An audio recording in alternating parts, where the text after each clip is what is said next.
The dirt hitting my father's casket sounded like thunder. It was a heavy, final sound that signaled the end of the only person in the world who had ever truly loved me. I stood by the open grave, my black dress soaking up the cold drizzle of the Seattle rain, shivering not from the temperature, but from the sheer hollowing emptiness inside my chest. Standing next to me was Karen. Technically, she was crying. She held a lace handkerchief to her eyes, making soft, wounded animal noises that had every guest looking at her with profound sympathy. "Poor Karen," they whispered. "She's devastated. She loved Robert so much." But I knew better. I was standing close enough to see that her eyes were dry. I was close enough to smell the perfume she had applied specifically for this occasion. Chanel No. 5, my mother's favorite scent. She wore it like a trophy.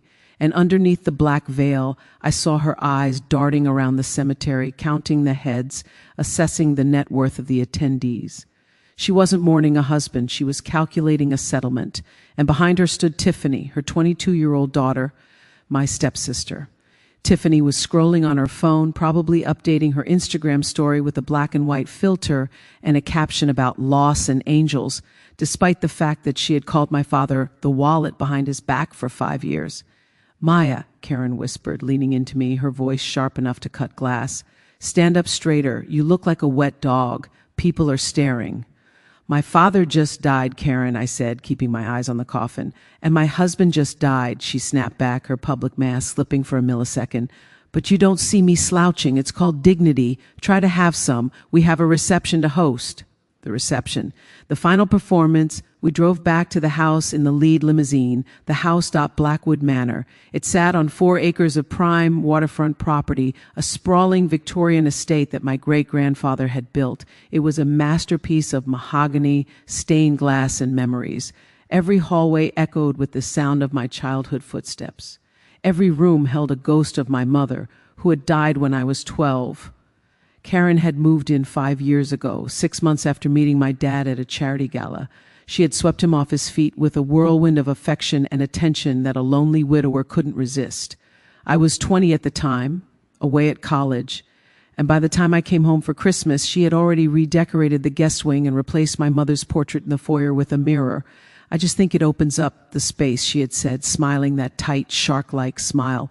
Now, sitting in the limo, Karen kicked off her heels and sighed. "God, my feet are killing me. Did you see the flowers the Harrisons sent? Cheap carnations at a funeral for a CEO? Insulting." "They sent their condolences," I said quietly. "They sent garbage," Tiffany chimed in, not looking up from her phone. "Mom, can we convert Dad's office into a yoga studio now? The lighting in there is perfect for my content." My blood ran cold. "Dad's office isn't a studio, Tiffany. It's his office. His things are still in there. He's not using them anymore," Tiffany laughed. A cruel, vapid sound. "Enough," Karen said, waving a hand. "We'll discuss renovations tomorrow. Today we survived the ham sandwiches and the endless sorry for your loss speeches. Maya, I need you to handle the caterers. I'm going to be too emotionally compromised to deal with the staff." "Emotionally compromised," I repeated, "right." The reception was a blur. I stood by the door, shaking hands, accepting hugs from my father's business partners, trying not to scream. I watched Karen hold court in the living room. She was sitting on the velvet sofa, sipping a glass of vintage red wine, my father's private collection, looking tragic and beautiful. "I don't know what I'll do," I heard her tell the Fami.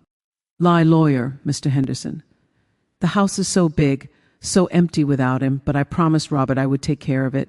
It's my burden to bear now." Mr. Henderson nodded solemnly. "We'll read the will on Monday, Karen, but as the surviving spouse, you know the standard procedure. You'll be taken care of." Karen's eyes lit up. It was a subtle flash, like a predator spotting movement in the grass, but I saw it. She squeezed Mr. Henderson's hand. "Thank you, Arthur. You're a rock." I walked away. I couldn't stomach it. I went to the kitchen to check on the coffee, trying to find a moment of silence, but silence was a luxury I couldn't afford. At 6:00 p.m., the last guest left. The heavy oak door clicked shut, sealing out the world. The silence that followed wasn't peaceful, it was predatory. I was in the kitchen wrapping up leftover sandwiches when I heard the click of heels on the hardwood floor. Slow, deliberate, Karen walked in. She had removed her veil, her face was fresh, her makeup perfect. She didn't look tired, she looked energized. Tiffany trailed behind her, holding a Diet Coke. So, Karen said, leaning against the marble island, that's done. It was a nice service, I said, not looking at her. Dad would have liked the music. The music was maudlin, Karen dismissed. But it doesn't matter, he's gone. And now we have to deal with the reality of the situation. The reality? I wiped my hands on a towel. The living arrangements, Karen said. She took a sip of her Diet Coke or whatever was in that glass. Maya, sweetie, we need to talk about your timeline. My timeline? I frowned. Timeline for what? For moving out, Tiffany blurted out, grinning. I froze. Excuse me? Karen shot Tiffany a look that said, let me handle this, then turned a sympathetic smile toward me. Maya, look, you're 25 years old, you have a degree, you have a job, well, that little internship or whatever you do, it's time you launch, don't you think? I live here, I said slowly. This is my home. I've lived here my entire life. You lived here with your father, Karen corrected, but your father is gone. And this is a widow's house now. It's not appropriate for a grown stepdaughter to be hanging around, haunting the hallways. Tiffany and I need space to grieve. We need privacy to heal. You want me to leave? I asked, my voice rising. Today? We just buried him 3 hours ago.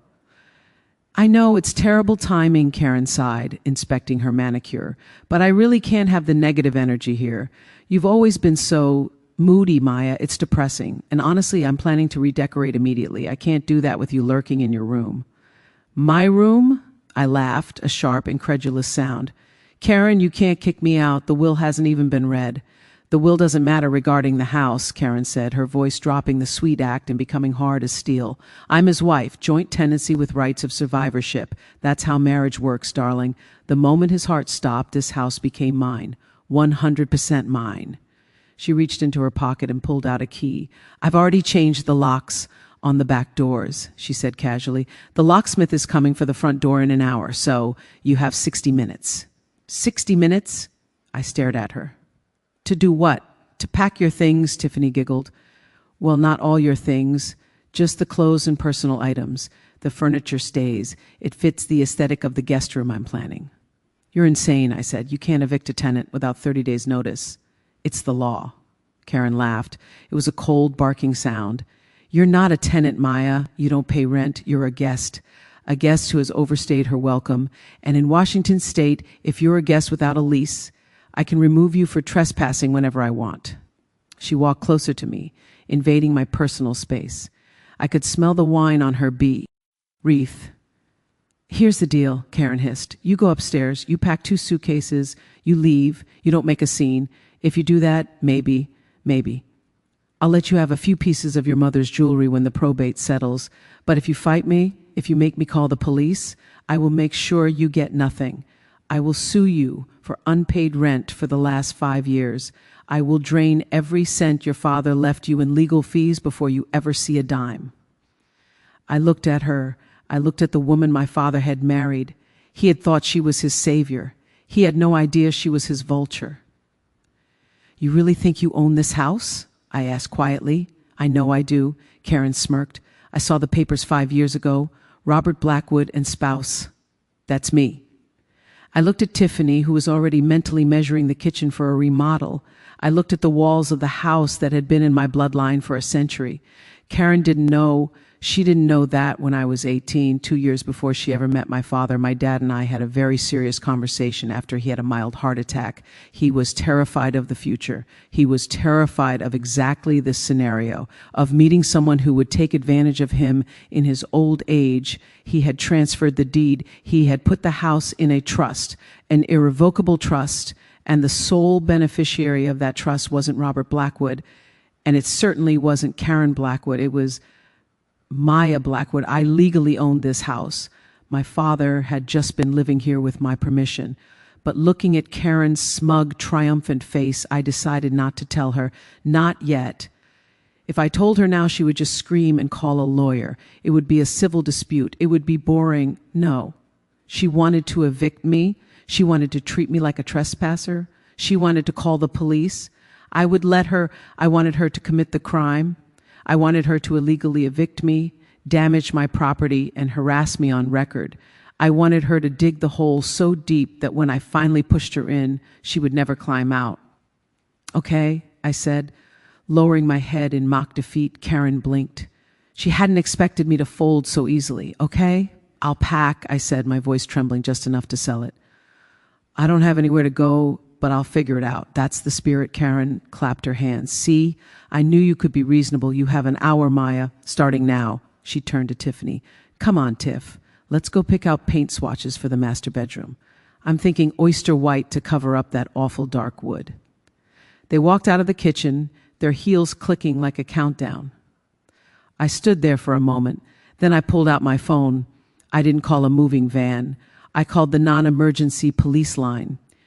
Yes, I whispered into the phone. I'd like to report a disturbance. I'm being threatened with illegal eviction and I fear for my safety. Yes, I'll be at 405 Blackwood Lane.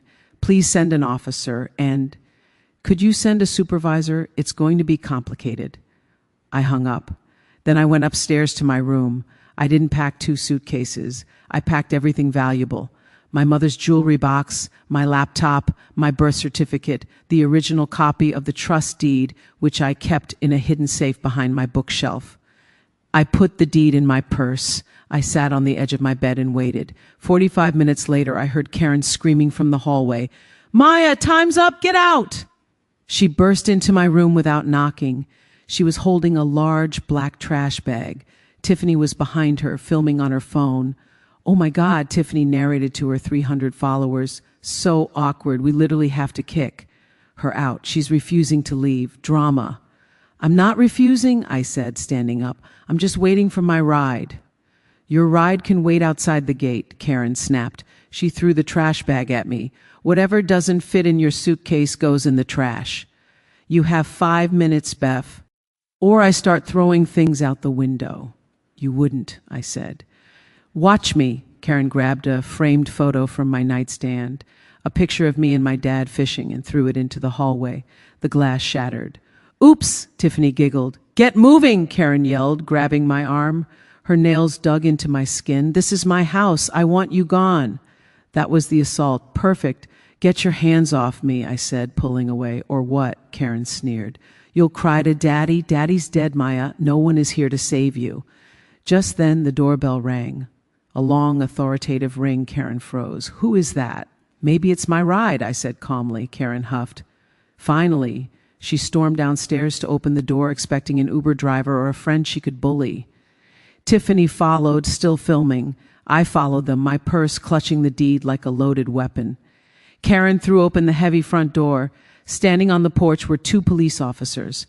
One of them was Sergeant Miller, a man who had known my father for 20 years. He looked grim. "Mrs. Blackwood?" Sergeant Miller asked. "Yes." Karen put on her grieving widow face instantly. "Officers, is something wrong? Is it about the funeral traffic?" "We received a call about a domestic disturbance," Miller said, looking past her to me, "and an illegal eviction." Karen's eyes narrowed. She spun around to look at me. "You called the police? You little brat?" She turned back to Miller, flashing a charming smile. "Officer, I'm so sorry. My stepdaughter is having a mental breakdown. She's grieving and she's refusing to take her medication. I asked her to leave because she was becoming violent. I'm just trying to protect my daughter and myself in my own home." "She's lying," I said, walking down the stairs. "She told me I had an hour to leave. She threw my property. She grabbed my arm." "Lies," Karen screamed. "Officer, look at her. She's hysterical. Please just remove her. This is my house. I want her removed for trespassing." Sergeant Miller looked at Karen. "Ma'am, you can't just evict a resident. There's a process." "I don't need a process," Karen shouted, her mask slipping completely. "My husband died 3 days ago. I am the sole owner of this property. I have the right to decide who lives here. She is a guest and I am the owner. Get her out." She was screaming now, spittle flying. The grieving widow act was gone, replaced by the entitlement of a woman who thought she had won the lottery. "Are you sure about that, ma'am?" Miller asked calmly. "Are you sure you're the owner?" "Of course I'm sure," Karen yelled. "I'm his wife. Check the records. Check the will. It's mine. All of it is mine." I stepped forward. I opened my purse. "Actually," I said, my voice cutting through her shrieking, "she's not the owner." Karen laughed. "Oh, shut up, Maya. Don't be pathetic." I pulled out the document. The blue legal cover was slightly faded, but the stamps were official. "Officer Miller," I said, handing him the deed, as if they were suddenly closing in on her. "No," she stammered. But the prenup, the will. The will covers his personal assets," I said. "Bank accounts, cars, but the house isn't his asset. He was just a tenant, and so are you. I turned to Officer Miller. Officer, I said, I am the legal owner of this property. This woman has assaulted me, destroyed my property. I pointed to the broken photo frame on the stairs, and is attempting to unlawfully evict me. I no longer feel safe with her in my home.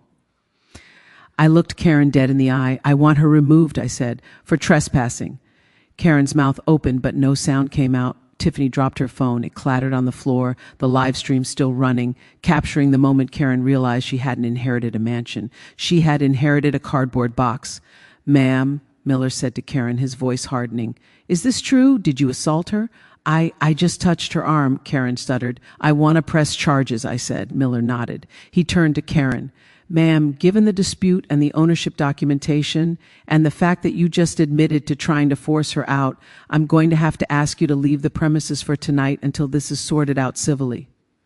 Leave? Karen shrieked. Where am I supposed to go? This is my house. It's not your house, Miller said. Please grab your essentials. You need to vacate. No, Karen screamed. It was a primal banshee wail. She threw herself onto the floor, pounding her fists against the hardwood. I won't go. It's mine. He promised me. I watched her tantrum. It was ugly. It was pathetic. Tiffany, I said to my stepsister, who was staring at me in horror, you better start packing, and this time don't take the towels. They belong to the trust. Watching Karen Blackwood being escorted off the property by police was a moment I had fantasized about for 5 years. But reality was messier than the fantasy. She didn't go quietly. She kicked the door frame. She screamed threats that would have made a sailor blush. She grabbed a Ming vase from the foyer table, a wedding gift from my grandparents, and tried to smash it on the floor, but Sergeant Miller caught her wrist just in time. That is destruction of property, ma'am, Miller warned, his patience evaporating. Do not add another charge to your night. It's my vase, Karen shrieked, her mascara running in black rivers down her face. Everything here is mine. She manipulated him. She tricked him. Go, Karen, I said, standing at the top of the porch steps, shivering in the cold night air but feeling a fire in my chest. Go to a hotel. I hear the Motel 6 by the highway has vacancies. It's about your budget now. She spun around, her eyes filled with pure, unfiltered hatred. You think this is over? This is just the opening move, you little witch. I will sue you for every penny. I will prove that Deed is a fraud. I will have you in jail for elder abuse. Goodbye, Karen, I said. Then I looked at Tiffany, who was shivering by the squad car, clutching a bag of designer shoes she had frantically stuffed into a pillowcase. She looked at me, waiting for me to save her, to say, Not you, Tiff. You can stay. I looked her dead in the eye and closed the heavy oak door. Click. I locked the deadbolt. Then I slid the chain. Then I punched the code into the security panel my father had installed, but Karen had never bothered to learn.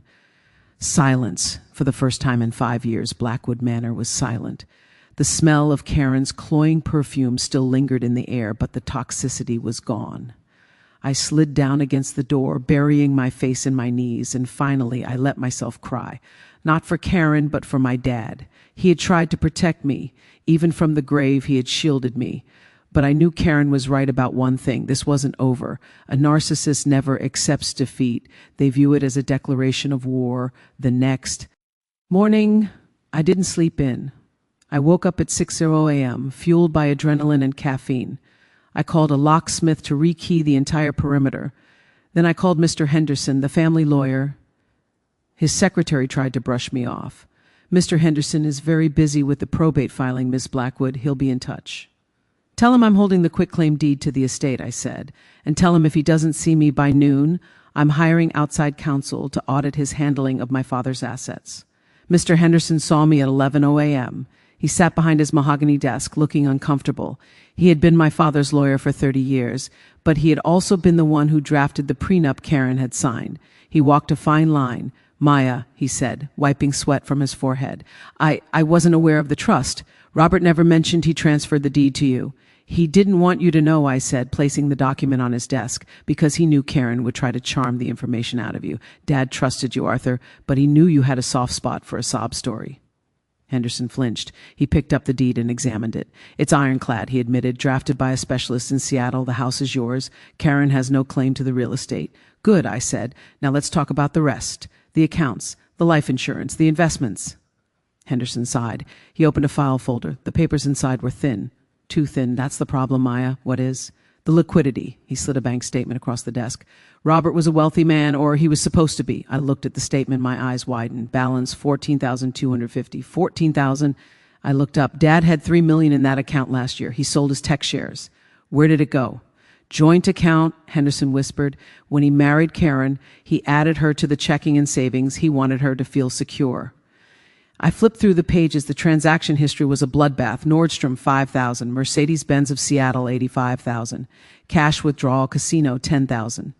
Venmo transfer, Tiffany Vance, $2,000. Venmo transfer, Tiffany Vance, $3,000, page after page. For 5 years, she hadn't just been spending his income. She had been draining the principal. She had been eating the nest egg. She bled him dry, I whispered. And he let her? He was sick, Maya, Henderson said gently. Towards the end, the medication made him foggy. Karen handled the finances. She told him she was investing it. Investing in what? Tiffany's influencer career in slot machines. I slammed the paper down. This is theft, Arthur. Embezzlement. It's a joint account, Henderson reminded me. Legally, she had access. Unless we can prove coercion or lack of capacity, she was allowed to spend it.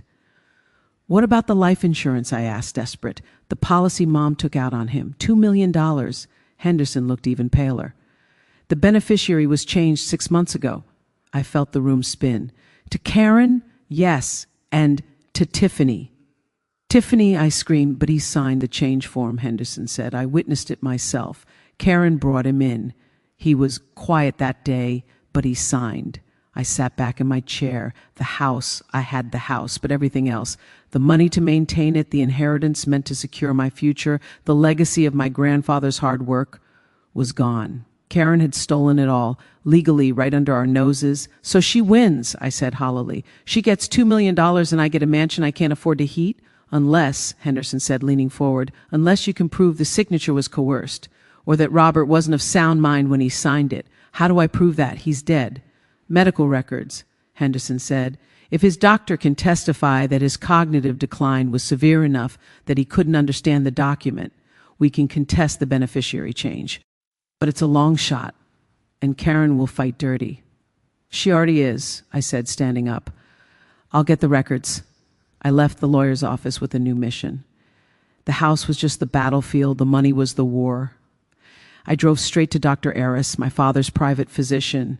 He was a kind man, semi-retired. He agreed to see me immediately. I can't release the full file without a court order, Dr. Eris told me in his office. But Maya, I had concerns. What concerns? Your father's decline was rapid, too rapid. He had a heart condition, yes. But the confusion, the lethargy, that wasn't typical for his diagnosis. What are you saying? I'm saying I ordered a toxicology screen 6 months ago, Dr. Eris said, because I suspected his medication levels were off. But Karen canceled the appointment. She said he was too tired to come in. She switched him to a concierge doctor shortly after, a Dr. Evans. I've never heard of Dr. Evans. He's a holistic practitioner, Dr. Eris made a face. He prescribes heavy sedatives for pain management. My hands shook. She hadn't just stolen his money. She had kept him drugged. She had kept him docile so she could guide his hand on the signature lines. I need those records, Dr. Eris. I need to prove he was drugged. Get a subpoena, he said, and I will testify. I walked out to my car, my mind racing. This was murder. Maybe not with a gun, but with a slow chemical erosion of a human being. My phone rang. It was an unknown number. Hello? You think you're smart, don't you? Karen's voice. She sounded different today, less hysterical, more serpentine. Hello, Karen. Enjoying the Motel 6? I'm at the Four Seasons, darling. Put on a credit card you haven't canceled yet. I canceled them all this morning, I said with satisfaction. That card will decline when you check out. Silence, then a low laugh. It doesn't matter. I just met with my lawyer. We're filing an emergency. Injunction, Maya. We're claiming the quitclaim deed is a forgery, and we're filing for a temporary restraining order against you for elder abuse. We have witnesses who will say you screamed at your father. What witnesses, Tiffany? Tiffany, the housekeeper, the gardener, people I pay, Maya, people who will say whatever I tell them to say. You're bluffing. Am I? A judge will freeze the assets, including the house, not until the trial. It could take years. Can you afford a legal battle for years, Maya, with no job, no access to your dad's cash? I have the life insurance payout coming in 30 days. $2 million. I can sue you until you're living in a cardboard box. She paused, or she purred. We make a deal. What deal? You sell the house. We split the proceeds 50-50. You drop the assault charges. We walk away. It was a tempting offer. Sell the house. Take a few million. Run. Escape the toxicity. But then I remembered the photo frame she smashed. I remembered my father's foggy eyes in the last few months. I remembered the smirk on her face at the funeral. No deal, I said. Then prepare for hell, Karen snapped. I'm coming for you, Maya, and I'm not coming alone. She hung up. I sat in my car in the hospital parking lot. I felt small. I felt overwhelmed. She had the money. She had the lies. She had the ruthless instinct to destroy. But she didn't have one thing. She didn't have Dad's office. I started the car and raced home. Karen had been desperate to renovate that office. Tiffany wanted to turn it into a yoga studio immediately. Why? Why the rush? Why hours after his death were they so obsessed with that specific room? I arrived at Blackwood Manor. I ran inside, past the silent foyer, straight to the library wing. I unlocked Dad's office. It smelled like leather and pipe tobacco. It was dusty. I started tearing the room apart. I checked the drawers. Empty. I checked the safe. Empty. Karen had clearly raided it weeks ago. I sat on the floor, defeated. What was I looking for? Then I looked at the bookshelf. Dad loved mystery novels, Agatha Christie, Sherlock Holmes, and he loved puzzles. When I was 10, he showed me a loose floorboard under the rug where he used to hide his candy from Mom. Our secret, Maya, he had winked. I pulled back the Persian rug. The floorboards looked solid, but under the heavy oak desk, there was a slight discoloration on the wood paneling of the wall. I crawled under the desk. I pushed on the panel. It clicked, a hidden compartment. My heart hammered against my ribs. I reached inside, my hand brushed against cold metal, a small fireproof lockbox, and a leather-bound journal. I pulled them out. I opened the journal first. It was Dad's handwriting.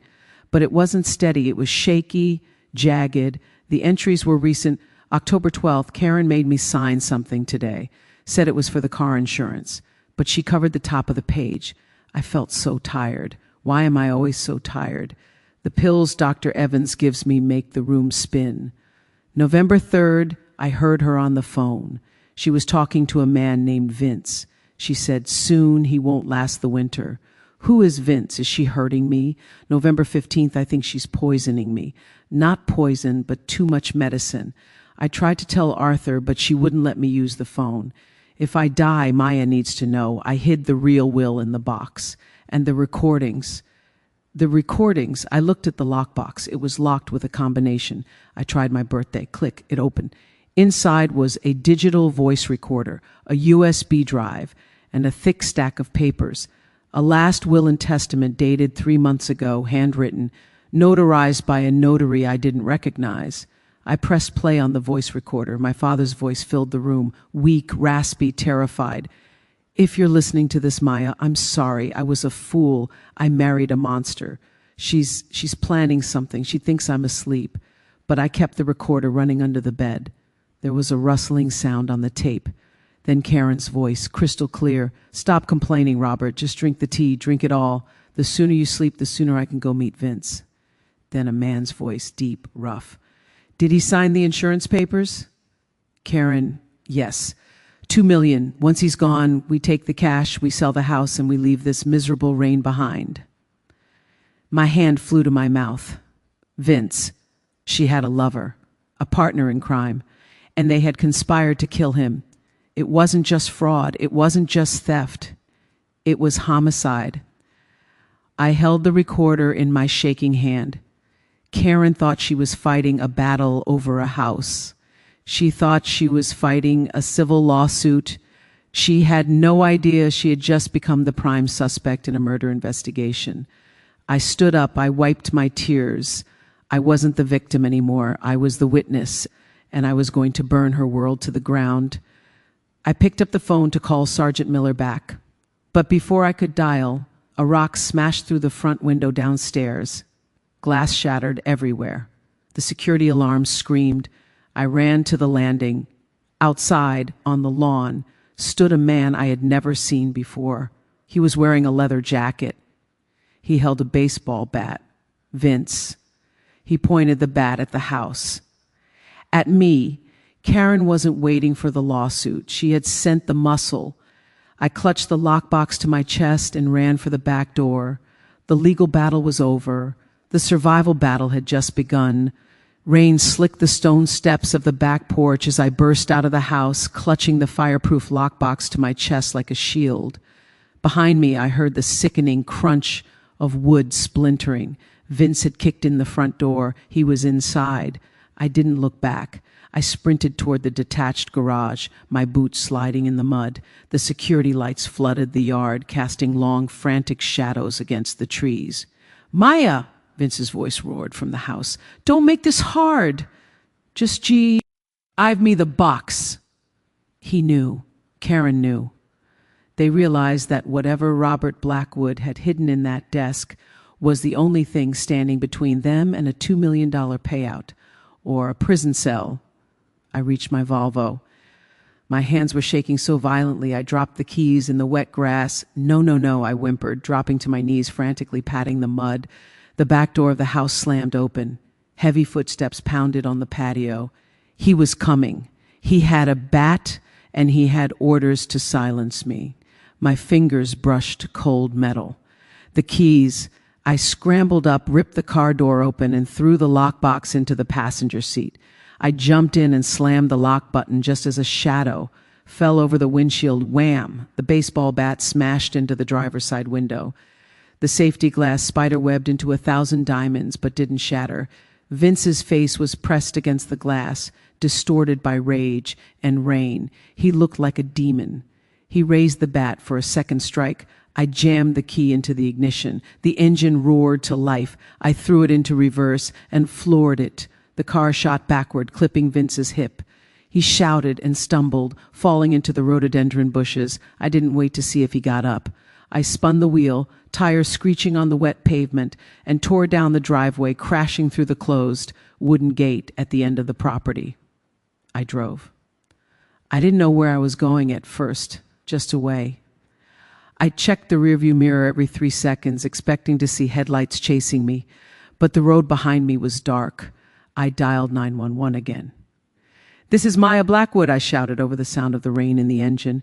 "I called earlier. There is an intruder in my home. He has a weapon. He smashed my car." "Ma'am, officers are already en route to the alarm call," the dispatcher said calmly. "Are you safe?"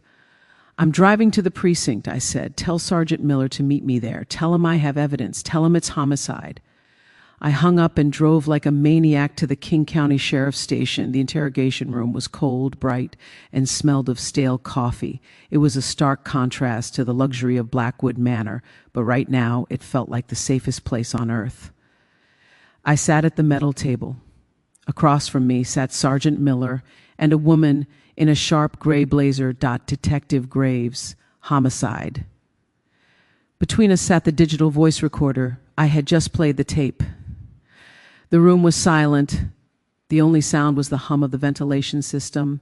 Detective Graves leaned back in her chair, her eyes hard. She wasn't looking at the recorder, she was looking at me. "You found this where?" she asked. "Hidden compartment," I said, my voice hoarse. "Under my father's desk, along with his journal." I pushed the leather-bound book toward her. He documents the symptoms: dizziness, memory loss, nausea after she gave him special tea, and he names them Karen and Vince. Graves put on a pair of latex gloves and opened the journal. She read the entries in silence. Miller looked pale. He had known my dad. He had eaten at our barbecue grill on the 4th of July. The realization that his friend hadn't just died of a weak heart was hitting him hard. "The man at your house tonight?" Graves asked without looking up. "Can you describe him?" "White, late 40s, buzz cut, leather jacket, scar above his left eyebrow." Karen called him Vince on the tape. Graves looked at Miller. "Run a search for Vincent Russo, known associate of Karen Vance before she changed her name to Blackwood. He did time for aggravated assault and extortion in Nevada about 10 years back. If she's reconnecting with old flames, he fits the profile." Miller nodded and left the room to run the check. "This changes everything, Ms. Blackwood," Graves said, closing the journal. "An illegal eviction is a civil matter. But this conspiracy to commit murder, wire fraud, attempted assault with a deadly weapon. Do you have enough to arrest her? I asked, gripping the edge of the table. She's at the Four Seasons. She thinks Vince scared me off. She thinks she's winning.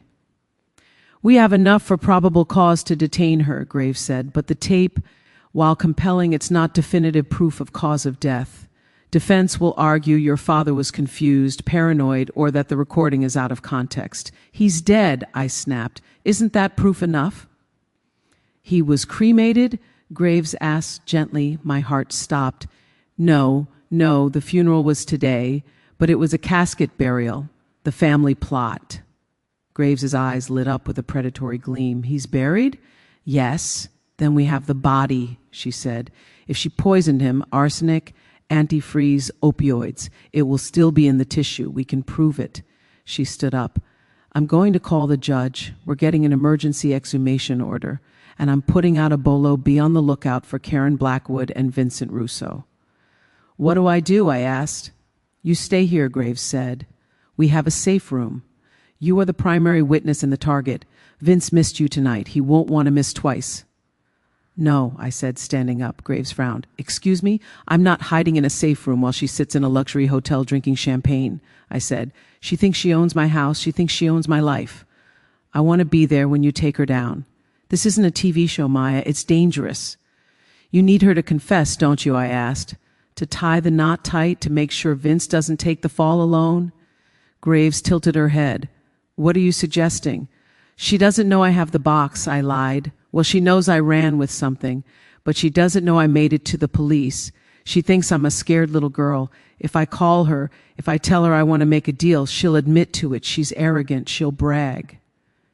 Graves studied me, forming, and she admitted to controlling Vince. That's enough. She's at the house, I said. She lied. Vince isn't gone. He's waiting to ambush me. We know, Graves said. SWAT is rolling. We're going to intercept them. I'm driving my car, I said. Absolutely not. She's expecting my Volvo, I said. If she sees a squad car, she flushes the pills. She destroys the evidence of the poison inside the house. You need a decoy. Graves looked at Miller. Miller shrugged. Ideally, yes, but it's high risk. I'll wear a vest, I said. I'll drive up to the gate. I won't go inside. Once they see me, you move in. Graves hesitated, then nodded. Vest on. You stop at the gate. Do not exit the vehicle. The drive back to Blackwood Manor felt like a funeral procession, but for the living. The rain had stopped, leaving a heavy mist hanging over the trees. I pulled up to the wrought iron gates. They were open. The house was dark, except for a single light in the study. Dad's office. I stopped the car. I killed the engine. My heart hammered against the Kevlar vest under my coat, waiting. Suddenly, the front door opened. Karen stepped out. She was wearing a trench coat. She looked impatient. Maya, she yelled into the darkness, bring it here. She walked down the steps. She was holding something in her hand, a lighter. She wasn't planning to take the box. She was planning to burn it, and probably the house, too, to hide the forensic evidence. Move in, Graves's voice crackled in my earpiece. Suddenly, the darkness of the lawn exploded with light. Floodlights from tactical vehicles hidden in the tree line blinded the driveway. Police, get on the ground! Karen screamed. She shielded her eyes from the bushes near the garage, where I had escaped earlier. Vince burst out, running for the woods. Run her west side, Miller shouted over the loudspeaker. A police dog barked, a terrifying guttural sound, and launched itself after Vince. We heard a shout, a thud, and then Vince screaming as the K-9 unit took him down in the wet leaves. Karen didn't run. She stood frozen on the driveway, the lighter dropping from her hand.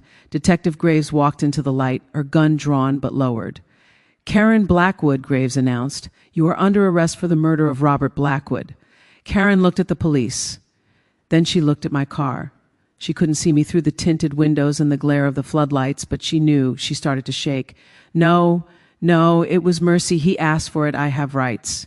You have the right to remain silent, Miller said, grabbing her wrists and spinning her around. The handcuffs clicked. That metallic sound was the sweetest music I had ever heard. I opened my car door and stepped out.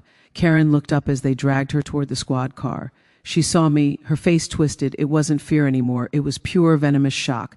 She realized she hadn't been fighting a helpless stepdaughter. She had been fighting the owner of the estate. "You," she screamed, spit flying. "You ungrateful little brat. I took care of him. I loved him. You poisoned him," I said calmly, walking closer until I was just a few feet away. "And you evicted the wrong tenant." "Tiffany will sue you," Karen shrieked as they shoved her into the back seat. "She'll burn this place down." "Tiffany," I laughed. "Tiffany is currently posting about her trauma on TikTok. She won't sue anyone. She doesn't have the money." The door slammed shut. I watched the lights of the squad car fade down the driveway. Detective Graves walked up to me. "We secured the house. We found a vial of liquid in her purse. Preliminary guess, high-dose digoxin, heart medication. Overdose causes cardiac arrest, hard to trace unless you look for it." "You found it," I said. "We found it, and Vince is singing like a bird in the other car. He's already trying to cut a deal, blaming her for everything." "It's over," I whispered. "Not quite," Graves said. "We still have to exhume the body to confirm, and there will be a trial. But tonight, yeah, it's over. You can go home, Maya." I looked at the house, my house. The windows were dark. The door was broken. The memory of my father was tainted by the woman who had killed him in his own bed. "No," I said, "I can't go in there tonight." "Where will you go?" "A hotel," I said. "And tomorrow I hire a cleaning crew to scrub every trace of her out of that place." I got back in my car. As I drove away, my phone buzzed. A text from Tiffany. "OMG, Maya, are you okay? Mom is crazy, LOL. Can I still come pick up my shoes tomorrow? Also, can I borrow $500? I deleted the text. Then I blocked the number. The weeds had been pulled. The pest control was complete. Now it was time to rebuild. Epilogue, 3 months later. The renovation was almost finished. I stood in Dad's office. The dark, heavy curtains Karen had hated were gone, replaced by light linen. The hidden compartment was sealed up. The smell of pipe tobacco remained, faint but comforting. I sat at his desk. The legal battle had been swift and brutal, with the toxicology report confirming lethal levels of digoxin in Dad's system and the voice recording. Karen's emergency injunction collapsed. The life insurance company voided her claim under the Slayer rule. You can't inherit from someone you killed. Since the secondary beneficiary was Tiffany, also named in the fraudulent change, the policy reverted to the estate. To me, $2 million, plus the house, plus the satisfaction. Karen was awaiting trial in maximum security, denied bail. Vince took a plea deal for 15 years. Tiffany had moved to Arizona to live with her biological father, claiming she was taking a break from social media, which meant she had been canceled for trying to crowdfund her mom's murder defense. I opened the top drawer of the desk. Inside was a single photo frame, the one Karen had smashed. I had fixed it.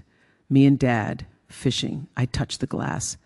"We got her, Dad," I whispered. "We got her." The doorbell rang. I walked to the front door. It was the mailman. He handed me a certified letter. It was from the county clerk, confirmation of title transfer. Owner, Maya Blackwood Revocable Trust. I smiled. I walked out onto the porch. The rain had stopped. The sun was breaking through the Seattle clouds, hitting the water of the Sound. I wasn't a guest anymore. I wasn't a victim. I was the lady of the manor. And God help anyone who tried to cross my threshold uninvited